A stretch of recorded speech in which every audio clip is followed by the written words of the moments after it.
జమ్మూ కాశ్మీర్ ఉగ్రదాడిలో మృతుల సంఖ్య పెరుగుతుంది. ఉగ్రదాడిలో 27 మంది పర్యాటకులు మృతి చెందారు. మరో 20 మంది పర్యాటకుల పరిస్థితి విషమంగా ఉన్నట్లు అధికారులు చెబుతున్నారు. గాయపడిన వారిని సమీప ఆసుపత్రులకు తరలించి చికిత్స అందిస్తున్నారు.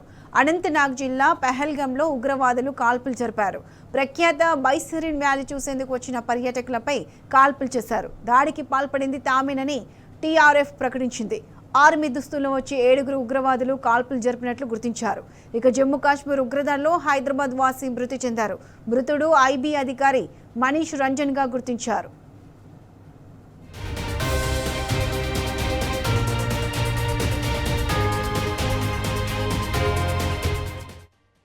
రైట్, జమ్మూ కాశ్మీర్లో ఉగ్రవాదుల కాల్పులకు సంబంధించి పూర్తి అప్డేట్స్ మా ప్రతినిధి లివిల్ అందిస్తారు. లివిల్, చెప్పండి, ఇప్పటి వరకు 28 మంది పర్యాటకులు దుర్మరణం చెందినట్లు తెలుస్తోంది.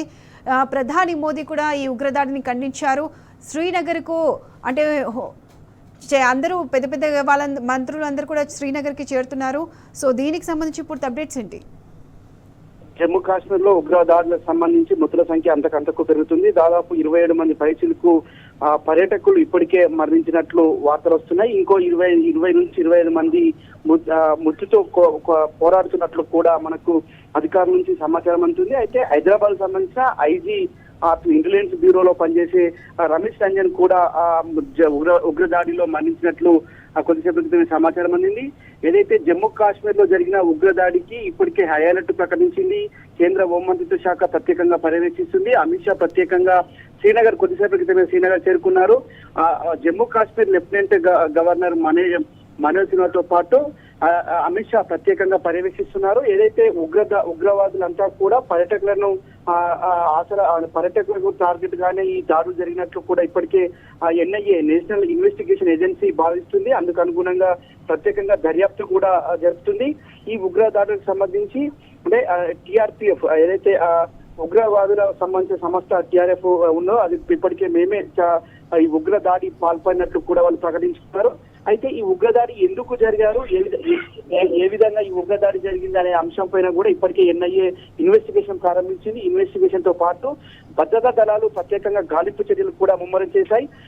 ఉగ్రవాదులను అర్థం చేసేందుకు ప్రత్యేక దళాలు కూడా ఇప్పటికే పారామిలిటరీ ఫోర్స్ తో పాటు కేంద్ర బలగాలతో పాటు జమ్మూ కాశ్మీర్ లోని ప్రత్యేక పోలీస్ వ్యవస్థ కూడా దీనిపైన ప్రత్యేకంగా పర్యవేక్షణ ప్రారంభించింది. ఎంతటి వారైనా ఉపేక్షించేది లేదని చెప్పేసి ఇప్పటికే దీనిపైన కేంద్ర ప్రభుత్వం ప్రకటించింది. అబుదాబి పర్యటనలో ఉన్న ప్రధానమంత్రి సైతం దీనిపై ప్రత్యేకంగా ఎప్పటికప్పుడు సమీక్ష సమావేశం నిర్వహిస్తున్నారు. ఇటు హోంమంత్రి అమిత్ షాతో పాటు కేంద్ర మంత్రులతో ప్రత్యేకంగా రాజ్నాథ్ సింగ్ తో పాటు అమిత్ షాతో పాటు పలు కేంద్ర మంత్రులతో ప్రత్యేకంగా ఫోన్ లోనే సమీక్ష చేస్తున్నారు. ఉటావుటిన అన్ని పర్యటనలు రద్దు చేసుకొని అమిత్ షా కేంద్ర హోంమంత్రి అమిత్ షా జమ్మూ పర్యటన చేశారు. శ్రీనగర్ లో కొద్దిసేపటి క్రితమే కేంద్ర బలగాలతో పాటు కేంద్ర ఉన్నతాధికారులతో పాటు జమ్మూ కాశ్మీర్ పోలీసు ఉన్నతాధికారులతో ప్రత్యేకంగా సమీక్ష నిర్వహిస్తున్నారు. అక్కడ జరిగిన పరిస్థితిని అడిగి తెలుసుకున్నారు. అక్కడ ఏ విధంగా జరిగింది, ఏదైతే అనంతనాగ్ లో పర్యాటకులు ఎక్కువగా వస్తారు, సమ్మర్ వెకేషన్ సంబంధించి పెద్ద ఎత్తున అక్కడికి చేరుకుంటారు. ఈ తరుణంలోనే ఉగ్రదాడులు కలకలం రేపుతున్నాయి. అయితే అక్కడ ప్రత్యేకంగా ఆర్మీ దుస్తుల్లో వెళ్లి ఉగ్రవాదులు దాడి చేసినట్టు కూడా ఇప్పటికే ఎన్ఐఏ గుర్తించింది. అయితే వీరంతా కూడా టూరిస్టులను కావాలని చంపారా లేదంటే ఇంకేమైనా కోణం ఉందా అనే అనుమానాలు కూడా రేకెత్తిస్తున్నాయి. అంతేకాకుండా ఇప్పుడు ఐబీ ఆఫీసర్ చనిపోయిన ఘటన మరొక సంచలనాత్మకమైంది. ఎందుకంటే ఐబీ ఆఫీసర్ అంటే ఇలాంటి పోలీసు ఉన్నతాధికారుల దగ్గరికి వచ్చి ఉన్నారనే కోణంలో ఏమైనా చంపారనే వార్తలు కూడా ఇప్పుడిప్పుడే వస్తున్నాయి. ఖచ్చితంగా ఏదేమైనప్పటికీ ఉగ్రవాద దాడిని పిరికి పంద చర్యగా ఇప్పటికే ఒమర్ అబ్దుల్లాతో పాటు మహమూద్ ముఫ్తీ ఇటు కేంద్ర మంత్రులు అందరూ కూడా స్పందించారు. ఇప్పటికే మాజీ మంత్రి MLA Harish Rao, BRS working president KTR సైతం వారి కుటుంబాలకు ప్రగాఢ సానుభూతి తెలుపుతూ ఈ ఘటనను పూర్తిగా ఖచ్చితంగా కుటుంబాలకు అండగా ఉండాల్సిన అవసరం ఉందని కూడా ఈ సందర్భంగా ప్రకటించారు. అయితే అక్కడ జరిగిన దాడి హిందుత్వం పైన జరిగినట్లు కూడా కొన్ని అనుమానాలు రేకెత్తిస్తున్నాయి. మీరు హిందూ సమాజానికి హిందూ రీజన్ సంబంధించిన వారా అని అక్కడ వారిని అడిగినట్లు కూడా కొన్ని సమాచారం ఉంటుంది. అందుకు అనుగుణంగా ఏమైనా దాడులు జరిగాయి అంటే ప్రత్యేకంగా ఈ ఉగ్రవాద సంస్థ ఒక మతాన్ని ఆసరగా చేసుకుని దాడులు చేసిందనే కోణంలో కూడా ఎన్ఐఏ దర్యాప్తు కొనసాగిస్తుంది. మొత్తానికి ఈ వ్యవహారం అంతా కూడా ఇప్పటికే కేంద్ర ప్రభుత్వం క్షుణ్ణంగా పరిశీలిస్తుంది. ప్రతి విషయంలోనూ కేంద్ర ప్రభుత్వం ఏజెన్సీలు అన్ని కూడా అన్ని కోణాల్లో కూడా దీన్ని దర్యాప్తును ఇప్పటికే ఆదేశించాయి. ఈ నేపథ్యంలోనే అన్ని ఎయిర్పోర్ట్లతో పాటు అన్ని పర్యాటక రంగాల్లో ఉన్న ప్రత్యేకంగా పర్యాటక ప్రాంతాలన్నింటినీ కూడా అలర్ట్ ప్రకటించారు. అంతేకాకుండా ఏదైతే అమెరికా ఉపాధ్యక్షుడు ఇటీవల ఇండియాలోనే పర్యటిస్తున్నారు. ఈ నేపథ్యంలోనే ఉగ్రదాడులు మరింత కలకలం రేపాయని చెప్పుకోవచ్చు. ఈ నేపథ్యంలో ఉగ్ర దాడుల నేపథ్యంలో కేంద్ర బలగాలను కూడా ప్రత్యేకంగా అలర్ట్ చేశారు.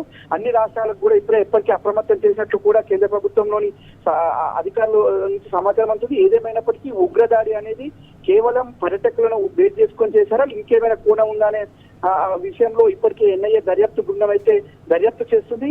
కానీ ఉగ్రవాదులు 7 మాత్రమే వచ్చి ఇంత దాడులకు తెగపడ్డారా అనే విషయంలో కూడా ఎన్ఐఏ ప్రత్యేకంగా దర్యాప్తు చేస్తుంది. ఆర్మీ దృష్టిలో రావాల్సిన అవసరం ఏమొచ్చింది, అక్కడి వరకు వచ్చే వరకు కూడా నిఘా వ్యవస్థ ఏం చేస్తుంది అనే కోణంలో కూడా ఎన్ఐఏ ప్రత్యేకంగా దర్యాప్తు చేస్తుంది. ఇంటెలిజెన్స్ ఫెయిల్యూర్ అని చెప్పేసి కూడా ఇప్పటికే ప్రతిపక్షాలు ఆరోపిస్తున్నాయి. పూర్తిగా ఇది కేంద్ర ప్రభుత్వ వైఫల్యం. అక్కడ లోకల్లో ఏదైతే జమ్మూ కాశ్మీర్ సంబంధించిన ప్రభుత్వ వైఫల్యంతో ఈ విధంగా దాడులు జరిగాయి. దాదాపు 27 మంది ఇప్పటికే మృతి చెందినట్లు సమాచారం ఉంది.